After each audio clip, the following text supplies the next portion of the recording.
காலம் என்பது ஒரு நேர்கோடல்ல, அது ஒரு வட்டம்.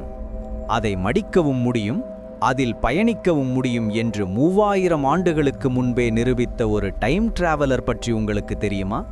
அவர்தான் மகா சித்தர் திருமூலர். ஒரு உயிரின் இடமாற்றம், த சோல் டிரான்ஸ்ஃபர்.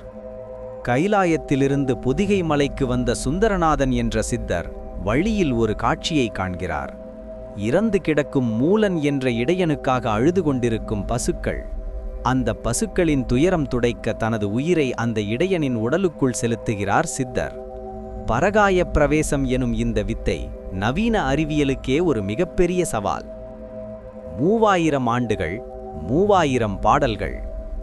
சாதாரண மனிதர்களுக்கு 365 நாட்கள் என்பது ஒரு வருடம். ஆனால் ஆழ்ந்த தவத்திலிருந்த திருமூலருக்கு அது ஒரு சிறு பொழுது மட்டுமே.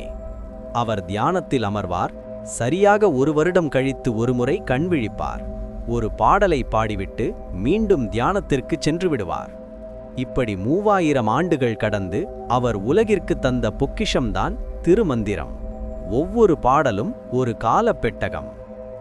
ஆன்மீகமும் அறிவியலும், த சயின்ஸ் ஆஃப் பிரெத். இன்று விண்வெளி வீரர்கள் நீண்ட தூர பயணத்திற்காக உடலின் செயல்பாட்டை குறைக்கும் ஹைபர்னேஷன் பற்றி பேசுகிறார்கள். ஆனால் திருமூலர் அன்றே பிராணாயாமம் மூலம் மூச்சுக்காற்றை அடக்கி தனது உடலின் வயதாகும் தன்மையை கட்டுப்படுத்தினார்.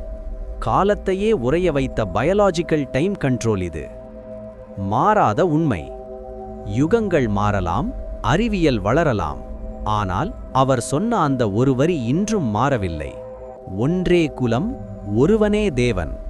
அன்பு மட்டுமே காலத்தை வெல்லும் ஒரே ஆயுதம்.